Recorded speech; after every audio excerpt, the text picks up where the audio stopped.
Welcome to Women in the Arena podcast, the podcast celebrating women doing extraordinary things in plain sight. I'm your host, Audra Egan, and our mission is to elevate the value, strength, and resilience each woman brings to the world. Without further delay, let's go ahead and start the show.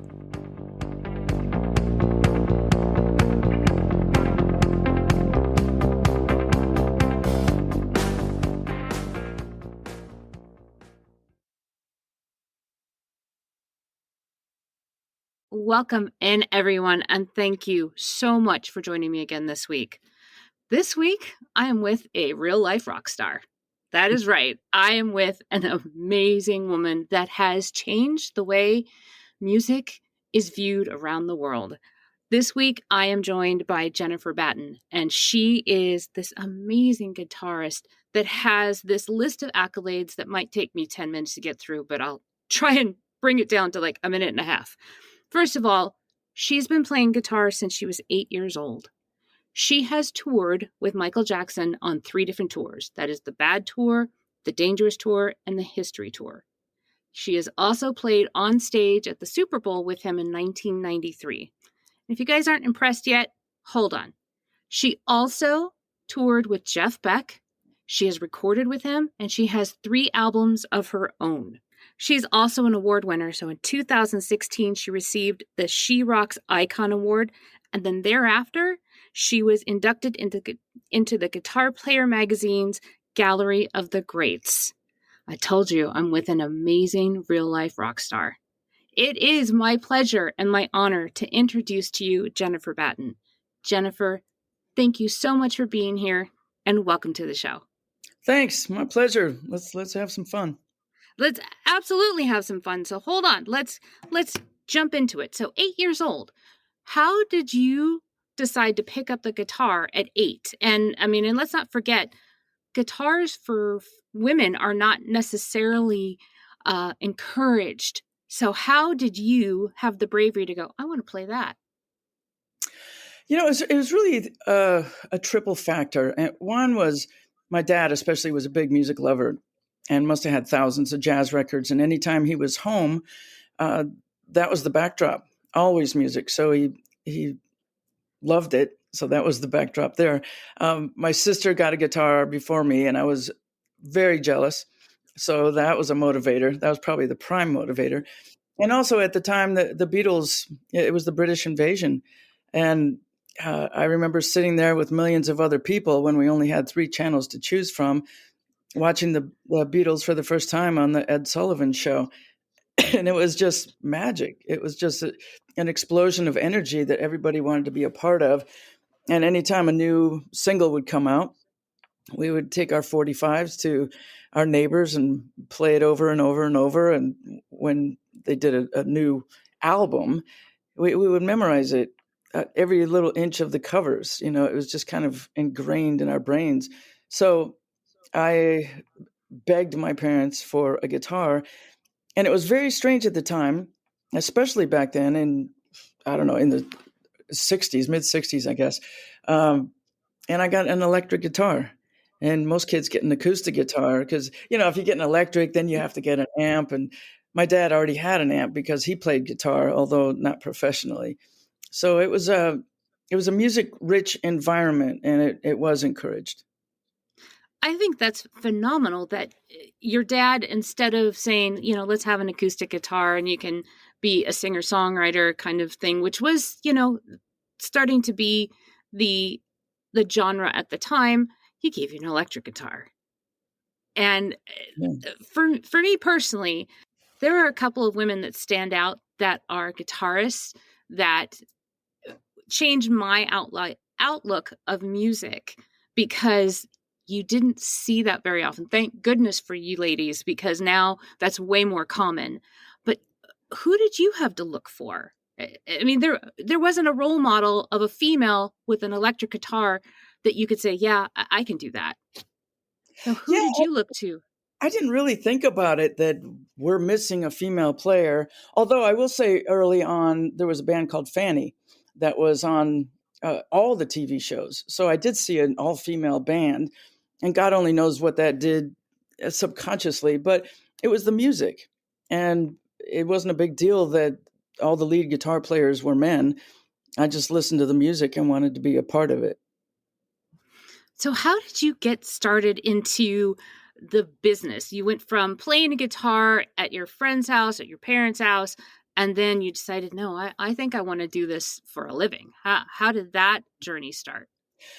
Well, so I got the first guitar when I was 8, and I started lessons right away out of the very basic books, learning the first 3 frets of the guitar and learning how to read.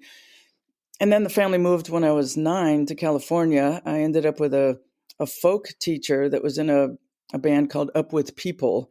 And so I learned a lot of finger picking techniques there. And at some point got an acoustic guitar. Then the family moved again, and I ended up with a rock and roll teacher. So, it was really great. I loved it. And when you're that young, it's not like I want to learn this or that. It's whatever the guy has to show you. And I would do my homework and be eager for more. So, and then in my early teens, I got into blues. I don't know how I got into it. It was probably a teacher that turned me in that direction. And I used to take my weekly allowance that my dad would give me and ride my bike down to Warehouse Records. And they had what was called cutouts at the time, where the albums that weren't selling that well, they would cut a chunk out of it, and that was in the discount bin. And because they were cheap, I could get a bunch of them. And so I started jamming along with B.B. King, John Lee Hooker, Sonny Terry, Brownie McGee. And my dad took me to see Sonny Terry and Brownie McGee at a place in San Diego. And when you're young, seeing live music like that just makes a massive impact. So I was on a trajectory to just keep learning and learning. And then I heard Jeff Beck on the radio, and it was all over. It was Oh just, my gosh. yeah, I mean, it was more advanced than anything I had heard. And it just resonated with me and millions of others, because that music was from the Blow by Blow record, which went multi-platinum, and it was the biggest selling instrumental record for many decades. So it was just onward, onward, onward until the Musicians Institute started up, and that's where I really got an ass whooping. I So got, go ahead. how did you enter into you go from this mind-blowing education where you're literally just soaking everything up as a sponge, and you're taking every lesson that is coming to you in all the different variations and very different styles, but how did you go from that being a student to being a performer? I mean, I guess you're never stopped being a student, but how did you make that transition? Yeah, I skipped over that. I do recall a moment when I was writing music and I was 12 years old, and I had this ethereal moment, and I asked my mother to come in my bedroom, and I turned out the lights and played this emotional song, which was probably a piece of crap, but and I announced to her at that time that I wanted to be a professional musician. And the only reason I remember it is because her response was, "Well, honey, that's a very competitive business." And when you're 12, that doesn't mean anything. It's like, so that's what I want to do. And there's many times getting my ass kicked and, canceled flights and broken guitars that I think I only listened to her. So I always wanted that. Uh, so I just did things to bring that to me as soon as I was able to play with bands. And that was later than usual because my mother wouldn't let me go out and play with strangers. So I, Ugh. I didn't, Yeah. gosh, I think my first gig wasn't until I was 21. What So, was that? Do you remember what your sure. first gig was? Yeah, at that point I had graduated from Musicians Institute, which at that time was only a guitar school. So it was GIT. And I was into jazz, and I found a fellow jazz lover, and we used to sit together and play jazz standards. And we decided, okay, let's do this live. I think we made $12.50 each at some hippie club in San Diego. And I remember that so well. I mean, it's traumatizing to do your first gig, right? And it was so comfortable when the two of us were just playing at his house, reading through this stuff. And all of a sudden we have an audience, and I'm still looking at paper. And I was just very conscious of how boring that must be to look at. So then I started getting deeper in the music and memorizing stuff from there. So How did you know that things had started to change from this little club, made $12 an hour, or maybe even $12 the whole gig? How did you know after doing that for a while that things were starting to change for you? That this was actually a real profession and not just something that you were you were hoping to do? Well, I never thought of any alternative, honestly. And there was a band in San Diego named Pearl, Purl, that opened for Lee Ritenour, who at that time I was really into him. He was a big fusion guy, along with Larry Carlton and some others in the late 70s, early 80s. And I knew that it was a local band. And I thought, man, I want to be in that band because they were doing exactly what I wanted to do at the time. And as you know, as fate will have it, I never even said a word to anybody about it. But within a couple of weeks, they called me out of the blue because they needed to replace their guitar player. And it was so crazy because I had this jazz guitar and I was into jazz, and I showed up and they had changed their format from fusion to cover band stuff. They were doing the Police and Pat Benatar and all the stuff that was on the radio at the time. And I show up with this jazz guitar that just did not fit the scene. And it's amazing they still took me on. So I stayed with them for 3 years and did a lot of music during that time. We did a lot of pop cover stuff, but then we had gigs, fusion gigs at dinner clubs. And then we also did a couple weddings, which were traumatizing because trying to please 3 or 4 generations, you get little kids up to grandparents, and Purple Haze didn't go down so well in the beginning. You are in this amazing band that you aspired to be in, and you find yourself there. You said you were there for 3 years. Mm-hmm. What was your next move? I mean, did it just sort of evolve organically, or did you have to hustle and look for your next place? I think when you're that young, you're just in the moment. Like, this is my band and it's forever. And of course, when you're young, things change really fast. And the thing that triggered the change was we started thinking about doing originals. And as soon as we recorded 3 originals, that's usually when the band breaks up. It's like, I want this, I want that.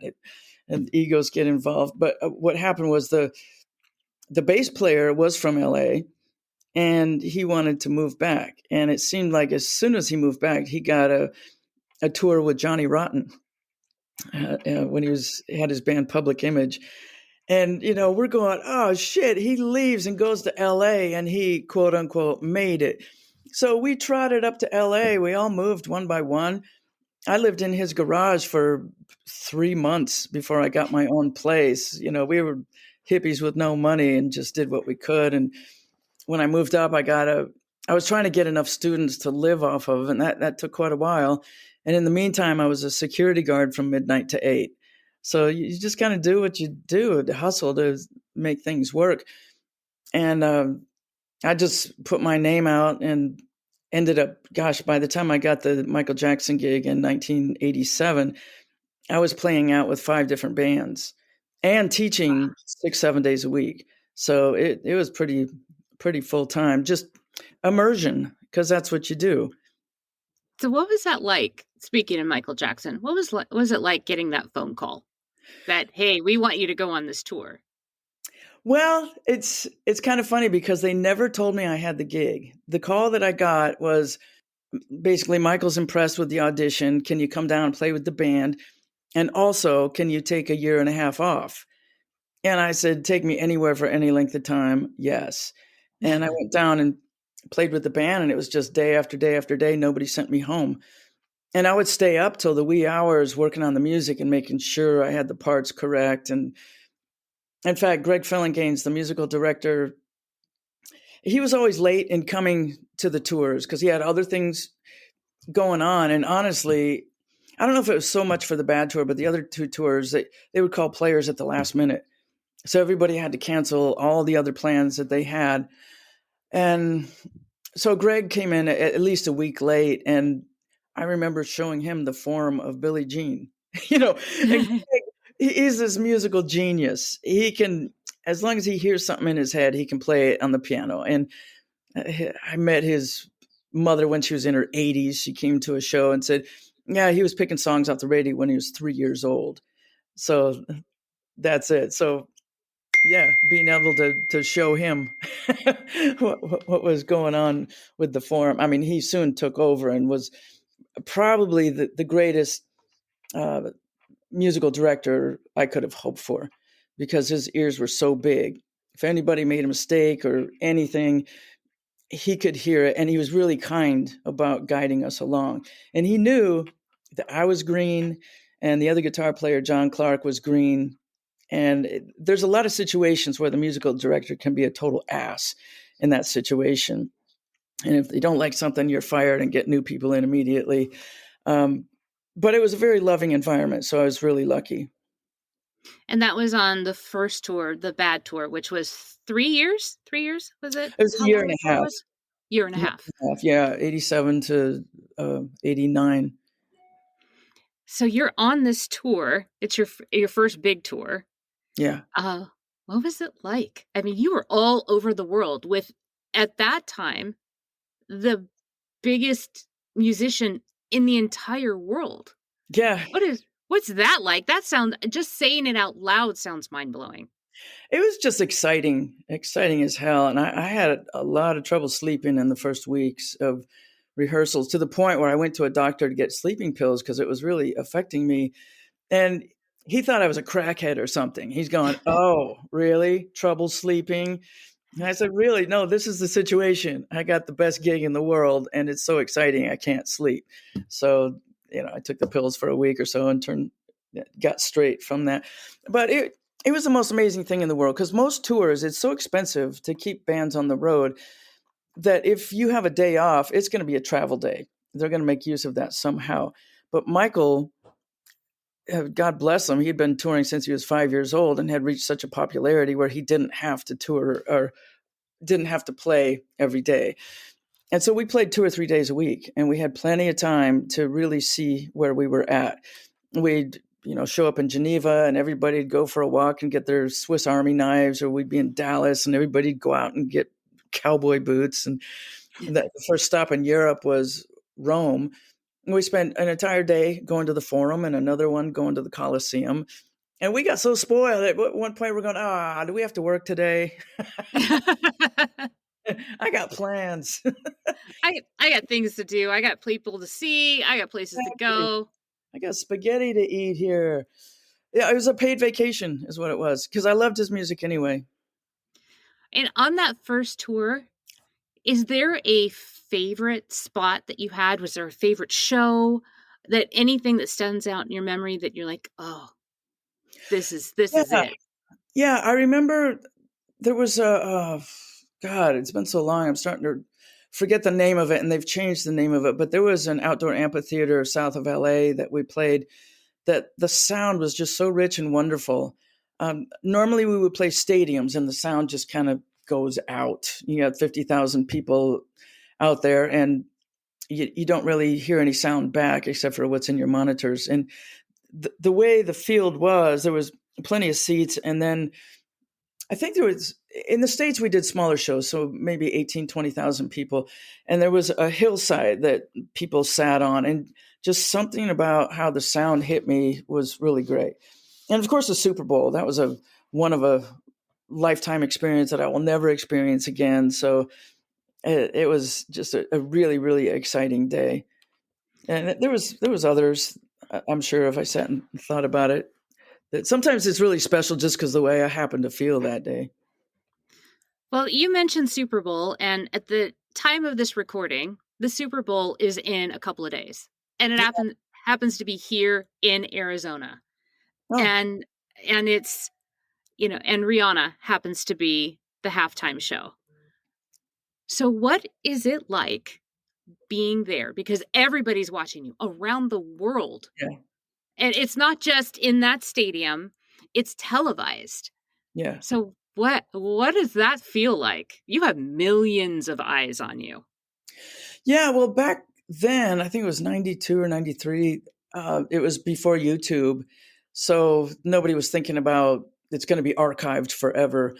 Um, It was exciting because it was different from our regular shows. We made medleys of songs so there could be more songs in there. And we rehearsed specifically for that.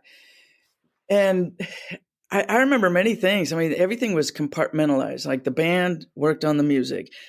And then when the show started, something caught my eye and I look over and there's an impersonator popping out of the scoreboard in smoke. I wasn't aware that was going to happen. And then the other side of the field, the same thing happened. Um, it was just the most exciting thing in the world. And I didn't know the kids with the cards were going to be there at the end. So it's kind of like I was the audience as well as one of the performers at the moment. But the thing I remember most was the rehearsal of getting the stage out into the field, because you only have the time of a couple potato chip commercials to get a stage built. And so there was 5 or 6 different sections of the stage, and these muscle guys had each section, and the leader would say go, and they would haul ass with each of their parts, get to the center of the field and connect them together, and then the band would enter. And honestly, in 10 years of playing with Michael Jackson, it's the only time I felt he was nervous, because it's an enormous amount of pressure. Nothing can go wrong, and if it does, it's forever. There's no fixing it. And in fact, there's a few brief moments where he and I are together and there's fog. Like when you have a show outdoors, the guy that is shooting the fog has to gauge the wind, and he kind of overdid it for a few seconds. You can't see either of us, which I think is hilarious. Oh my, I'm going to have to go pay attention. I'm going to have to go onto YouTube and find that, because you're you're the girl standing next to him in the guitar solo. I Yeah. mean, you are it. I mean, I that blows my mind. Just like I said, picturing that and thinking out loud that you're the one that was standing next to him, and the spotlight was on you two, right there for everyone to see. Now I'm going to have to YouTube it because I want to see all the smoke and see what happened. And that was his choice. I think I was like a special effect for him. I did not have that 2-foot hair when I joined the band, and when I auditioned, back in the 80s, hair and looks were such a big thing that people would get hired on what they came in with. And I was just a stupid guitar nerd with glasses, and I did not have that kind of look by a long shot. And luckily, he had been in show business so long that he liked what he heard musically, and he knew he could transform me. And in fact, he hired an artist to paint up pictures of all of us on stage in 3 different costumes with these really wild looks. And then they would hire makeup artists and wardrobe people to make the pictures come alive. So I was his creation. And there's so many times where you can see the stage is dark, the spotlight is on Michael, but you can still see my hair because it's white and it reflects off the spotlight. And it was big. Admittedly, you had some big hair, but you know what? It was the 80s. Everybody had big hair. I had big hair. Yeah, it was a requirement. And that look took 2.5 hours a day to put that together. Yeah. Oh my gosh. Was that all your hair, or was there wig extensions in there, or did they just tease the whole thing up and just put a whole lot of Aquanet in it? The spray was called Stiff Stuff. Stiff Uh, stuff. it depended on the tour. On the bad tour, it started out where I kind of had a mohawk, although, it wasn't shaved on the sides. It was kind of greased back. And then over time, it kind of tamed out. And it was all my hair except in the back. They had what was called wefts, where hair, like real human hair, was sewn on this length, and it would be braided into my hair with these little tiny braids. And there's about 6 of them, and it kind of hurt. Yeah. It kind of had to be tight because it was going to grow out over time. And so every month, the Karen Fay was the person. She had to take them all out and dye the back of my head and sew them back in. It was a process. But by the end, on the history tour, it was a wig, thankfully. I mean, it looked like hell. It looked like an S&M character from hell. But at that point, I go, okay, this is theater. It's not about me. It's about a presentation. But having a wig and there was a leather mask that the wig was attached to, I mean, that came on in 5 minutes. So that part was positive. So it started out as beauty is pain, and then it ended up with a wig, which is convenient. Thank God. You didn't have to sit there with getting those braids probably sewn into your hair at Yeah. some point. Yeah. Yeah. And boy, I tell you, I have breathed so much hairspray in my life. I think they're going to open me up when I die and just have a science experiment with my lungs. Oh God. Any of us that lived through the 80s, we all had an Yeah. experience with hairspray. I try not to touch it unless I absolutely have to, because I think I've breathed in a lot too. Um, you had mentioned Jeff Beck earlier as one of your idols, and we have lost him weeks ago, literally weeks. What was it like for you to get invited to play with one of your earliest idols? I mean, that must be mind blowing. It was mind blowing. It's not anything I ever thought was possible, in part because, he was the pinnacle of what I saw as guitar and still see. But for almost all of his career, he played with keyboard players. That was always the backdrop, whether it was Max Middleton or Jan Hammer or Tony Hymas, Jason Robello, all these master musicians. And so when he called me to play, I thought, wow, I'm just going to pee myself right now. And in true Beck form, he actually called me first to record. And then 5 years went by. And I thought, well, I know what it's like to be inspired in the moment and say things, and then you move on to other things. But I had seen him a couple of times in that 5 years when he was on tour. I would see him backstage, and he'd always say, we're going to play. And I always thought, well, it's because I'm in your face that you're saying that. But he called me up. He had a tour booked of Italy, and he wanted to put a new band together and do smaller venues to get us tight. And it was crazy because he had never played with me before. I'm thinking, how can you have that much faith in me without ever being in the same room playing? But by that time, I had 2 records out, and he went by the faith of the records. And I didn't tell anybody I was up for the gig because I thought, man, if this doesn't work out, it's going to be really embarrassing. So I kept mum, and I had a session lined up in Milan, Italy, that I was going to fly to, and I booked some extra time to go to Jeff's house, and I learned most of the Guitar Shop record, and went to his house and forced an audition on myself by playing in his presence to make sure he wasn't completely bonkers. That night, I don't know what time of day I got there, but I did a bunch of playing and probably had dinner with him. And then his wife starts bringing whiskey up at midnight. That's when Oh, it started. that's when things start to really ramp up, when you bring out whiskey at midnight. And Everybody knows what happens after that. when there's whiskey and Jeff Beck is offering you whiskey, you don't turn it down. And I had a flight the next day, and I had to do a session, and I was not in good shape. I don't regret it for a minute, but it was rough. Oh my gosh. So you got this touring experience with him. How different is the experience with touring with Jeff Beck versus Michael Jackson? Two very different genres, two very different environments. Yeah. Still, they're both these icons in this industry. So, what is the experience like in both spaces? It's 180 degrees different. With Michael, uh, he's a well-known perfectionist, and he wanted things to be the same and perfect every night.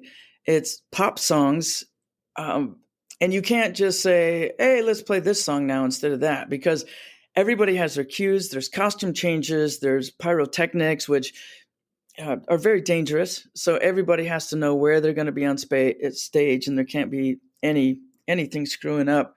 So we played the same show every night. The only variation was when he gave me solos. Those were open solos, so I could play what I wanted. And then with Jeff, it's the exact opposite, where he doesn't want it the same every night. He wants to be inspired because he's an improviser. So anything we can do to take a song in another direction would be exciting for him and fire him into a new zone. Because that's a lot of pressure to be an instrumentalist and hold an audience's attention for an hour and a half. And there's not many people that can do that. And Jeff was king of it because he was so well versed in so many different genres. Through his career, he put out records that were rockabilly, hard rock, really, really emotional ballads. He covered Nessun Dorma, which is an aria, you know. Wow. Yeah, he was all over the map. In his last record, he befriended Johnny Depp, and they were goofing around in the studio, and Jeff laid down some stuff on drums and then went to sleep. And when he woke up, Johnny had recorded himself singing over it. And, that was enough for Jeff to go, bam, we're doing a record together. And he did a record called Emotion and Commotion, where he had the aria in it and a lot of really deep ballads. And after that, somebody said, you got to see this band called Bones, Rosie Bones and Carmen Vanderberg. And he was really excited by what he heard and saw, and bam, he's doing a record with them. So he's just all over the map. And his goal in life was to be a self-professed, unpredictable bastard. And he succeeded. But did he help you grow? I mean, I know that must have been a challenge every single night to follow, first of all, an icon. And if he's constantly changing based on his inspiration, that must have been a challenge for you to keep up with him, basically. Yeah. And yes, I grew by leaps and bounds. Absolutely. I mean, for starters, his first idea of a band was going to be Terry Bozzio and Tony Levin, who played with King Crimson and Peter Gabriel. And I assumed there would be a keyboard player there. And he rented 2 days at SIR in New York. And I walked in and I'm waiting for the keyboard to show up, and it never did. And he had so much faith in me to cover the harmony that he wasn't bothered. And I thought, man, this is not going to work. And so I went to a trade show in Frankfurt after that, and lo and behold, there was a company at the time called Axon, a German company that came up with the world's fastest triggering guitar synthesizer system. And I go, man, the timing is wonderful. So I walked out with an endorsement in that. And I dug really deep into guitar synthesizer so I could trigger those lush pads that had been on his records.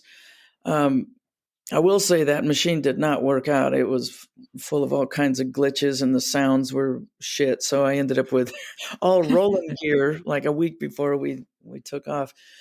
But I spent a ridiculous amount of time programming that stuff and trying to come up to par with what was needed in that. And it was actually took a little pressure off because you don't need another guitar player on stage with Jeff, honestly. So I was really happy to do that. But he did have me do solos too, trade solos with him. And I honestly, when I got the gig, here's the story. I think his manager had asked how much money I wanted. And at that time I had just gotten a new manager, and I said, dude, don't charge him a lot. This gig means so much to me. I would just polish his boots to be on stage. And it turns out the manager asked him for a lot of money, like the same I was making with Michael Jackson, which really pissed me off because Michael Jackson he would have 50 to 80,000 people in a stadium every night. Well, Jeff had maybe 3,000 to 5,000 people. So that's going to be a different paycheck. And so I fired the manager immediately, and I could have lost the gig easily at that point. And I'm just lucky that he stuck it out. And it's years ago, so I don't even remember what the pay was, but I was very happy with it. We're going to take a quick break and hear from our sponsor, Rock and Recycle Music. Hey, it's Jennifer Batten here, coming from Santiago, Chile on tour. And I just bought a brand new used guitar, a Washburn Parallax from rockandrecyclemusic.com. Super badass place to shop, if you ask me. Go get you one. I think that is, I think that's such an amazing life experience that you got to have these two very different experiences, but grow so much from both of them. Absolutely. And what I haven't asked you yet is, what's it like to be one of the only females in your position out on the road? Because on this side of the microphone, I'm typically one of the only females in the room in corporate America. But Yeah. no one is following me around with a camera. No one is, no one's recording me other than me recording myself. But you are literally on the life stage doing it. Yeah. What does that feel like? With Jeff, well, Jeff and Michael both, they had respect for me. So, I was aware that it was a pretty unique thing. But with Michael, Prince had already had Wendy and Lisa, and that was a big deal. So I thought, okay, the revolution is happening right now, and there's going to be a ton of women popping out. And then 15 years go by and crickets. There's hardly anything. But I think once everybody had high speed internet, then women could start to see each other popping up around the world and be encouraged. Yeah, back when I first started, guys did not want women in their bands. You know, I remember I was trying to get the Ozzy Osbourne audition because he was auditioning everybody in LA at the time. And I remember telling somebody I was trying to get the audition. I got my cassette tape to the right people. And I remember the person's vibe. They didn't say anything, but their vibe was like, what are you thinking? You're female. That ain't going to You're a happen. girl. Yeah. Yeah, you're a girl. They don't want a girl in their band. And honestly, I would have been the wrong person for the gig, but just give me the audition. Give me a shot. But with Michael, and especially Jeff, he had a lot of respect. He's a musician's musician. He was just the pinnacle. So I figured if he had respect for me, then I must be a somebody, But I will tell you that this was so daunting. I was already crapping myself about, can I really fit in this band? Because I saw him so far beyond where I was, and he was and is, that I just didn't know if I could hang. And in fact, he sent me some new material that he wanted to do, and one thing was a duet with Tony Hymas, this piano piece. And guitar does not have the range of piano, and it was kind of classical, and I was learning it, and every day I was going, oh man, you hired the wrong girl. It's like, it was kicking my ass, and I got it, but I couldn't nail what was on piano because it was just beyond the guitar range. So anyway, I got through it and ended up playing with him. But his manager was driving me down to his house for the first time.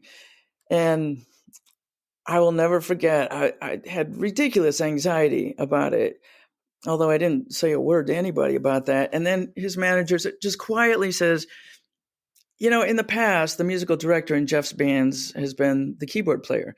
And since you're triggering keyboard sounds, you're it. And I mean, talk about overload. I was so overwhelmed with that statement, and I'm just quiet going, oh my fucking God.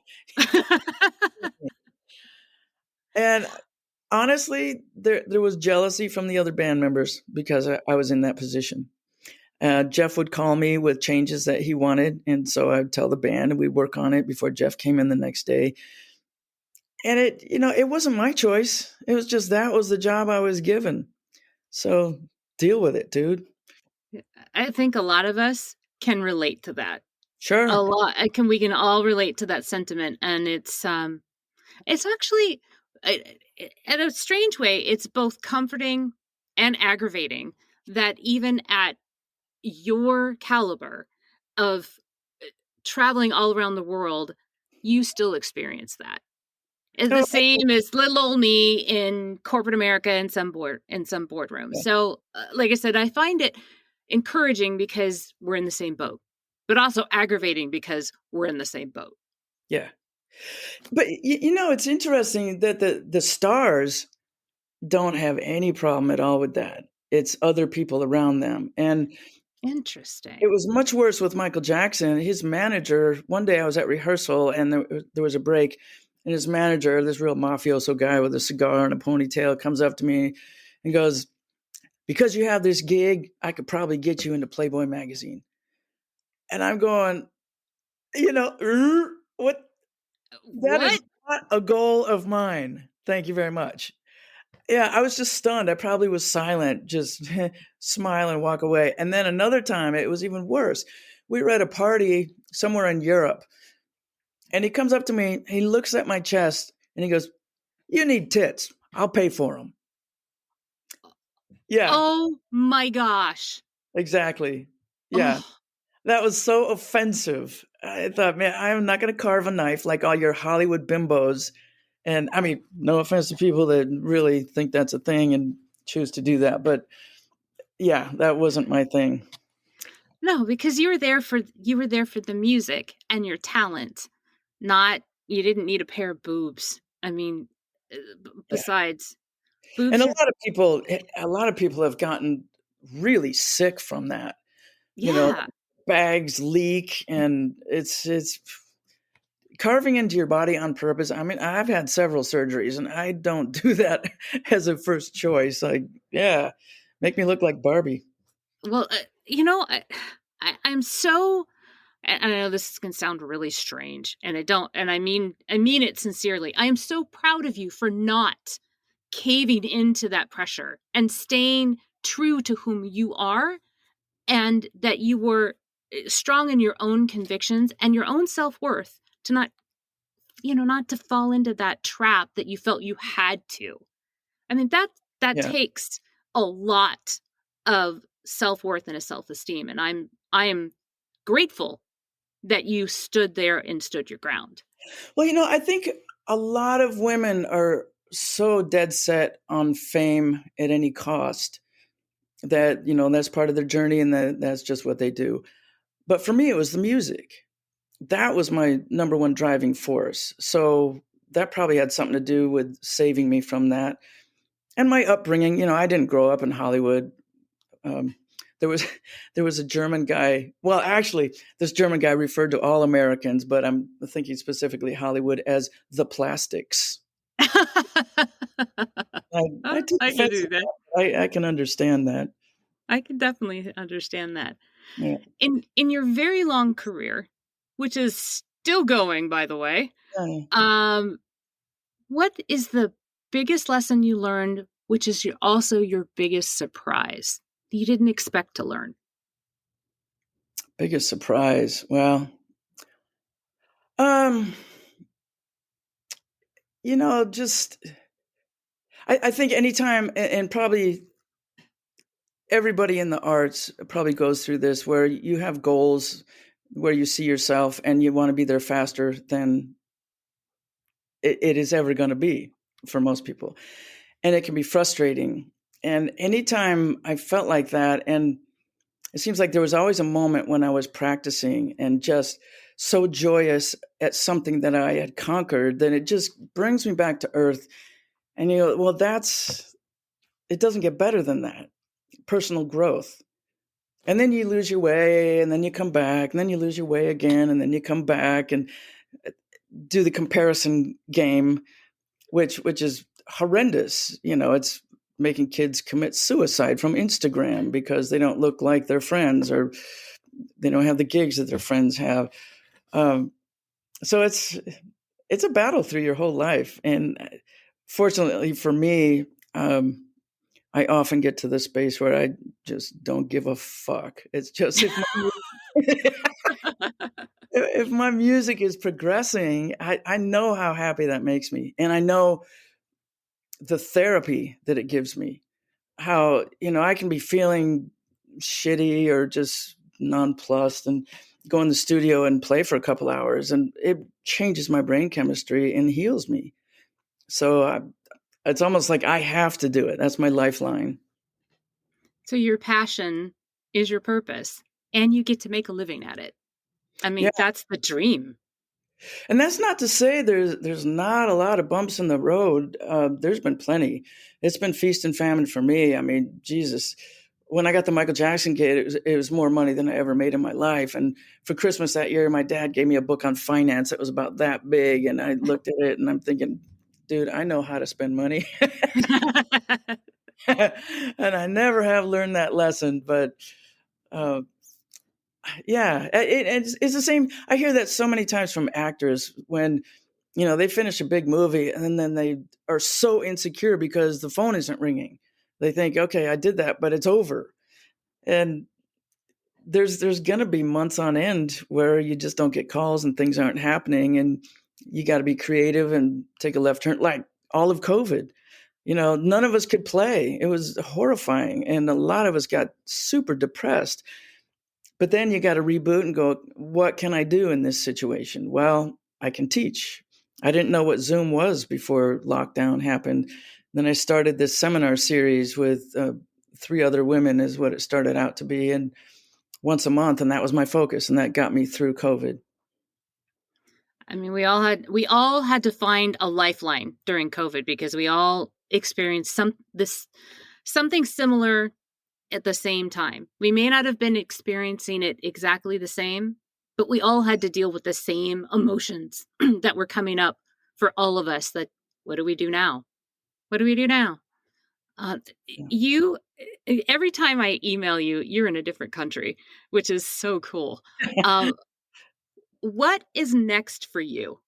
Boy, I have a little break, which I'm thrilled about, and I'm going to be working on new courses for truefire.com, which is one of the world's biggest lesson companies. Uh, so that's going to take me a couple months. I have a secret project that I'm not going to talk about. In May, touring fires up again. Last year, I played with 8 different Michael Jackson tribute shows from 8 different countries. It's like wacky. I've played with a few in the last couple of years, but last year it just all came together, and it was really hard because they do a lot of the same songs, but they're in different keys and different forms, and they'll do medleys. So I really have to do my homework before I take off for any of them. And I got a couple coming up that are back to back. So it's like I have to have notes on stage. Beat It is in C tonight, not C sharp, because it's a train wreck.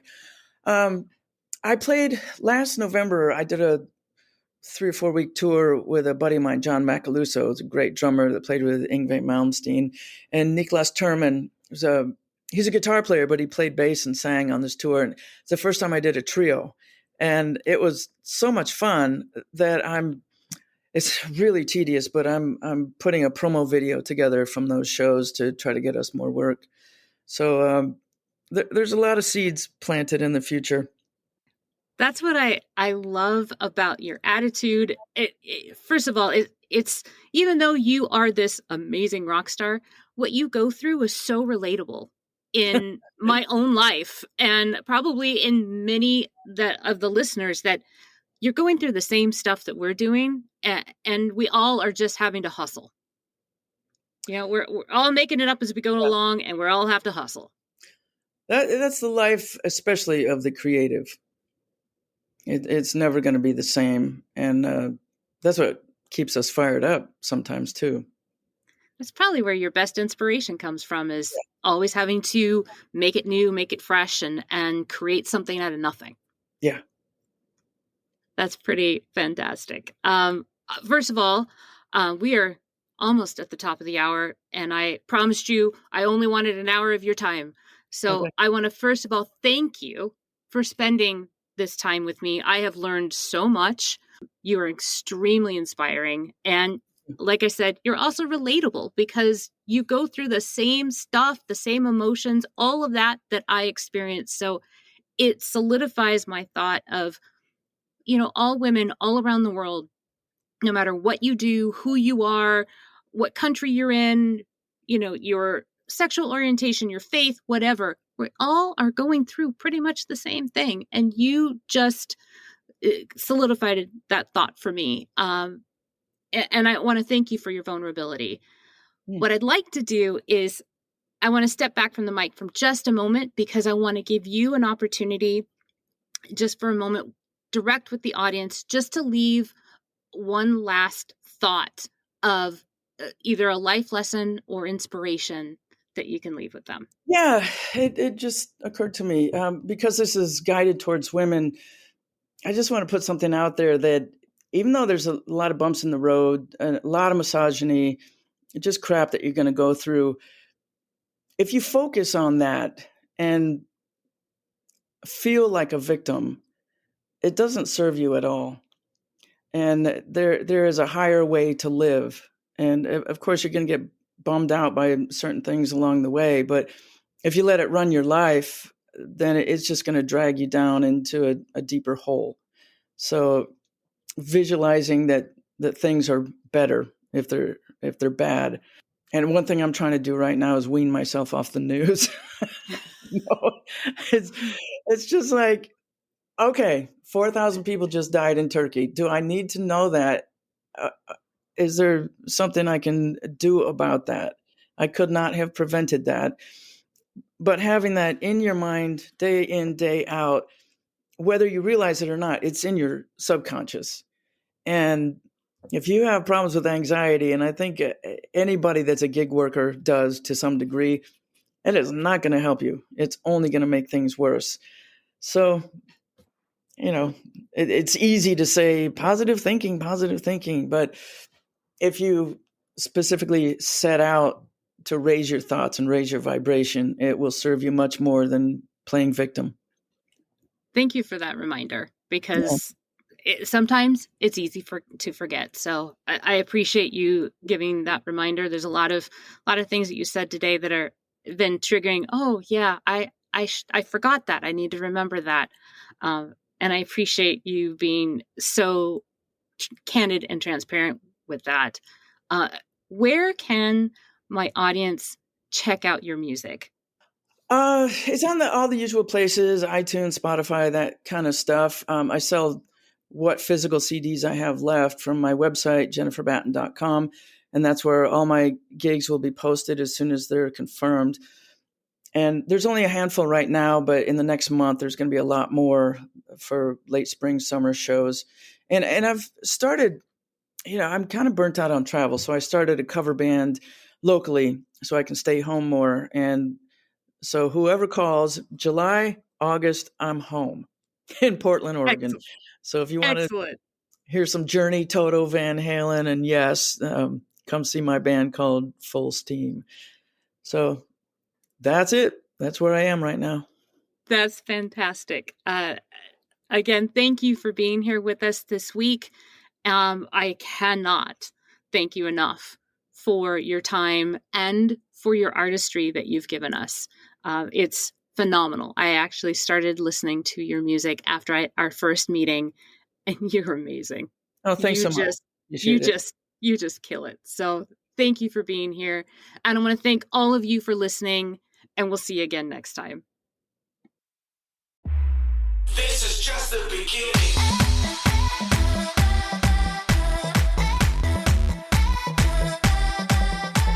That's our show. I am so grateful for each and every one of you and your unwavering support and your continued belief in this movement that has become much bigger than me, much bigger than just a podcast. It has become this forward momentum that we are all doing together. If you are ready, or you know somebody that is ready to tell your story and share your value with the world, please connect with me. You can reach me at audra@womeninthearena.net. I am so honored and thankful that you will share your story with me, and I'll make sure that it is well taken care of. I will never stop thanking each and every one of you, and I cannot wait to talk to you again next week as we share another woman's story and we celebrate her doing extraordinary things in plain sight. We'll see you next time.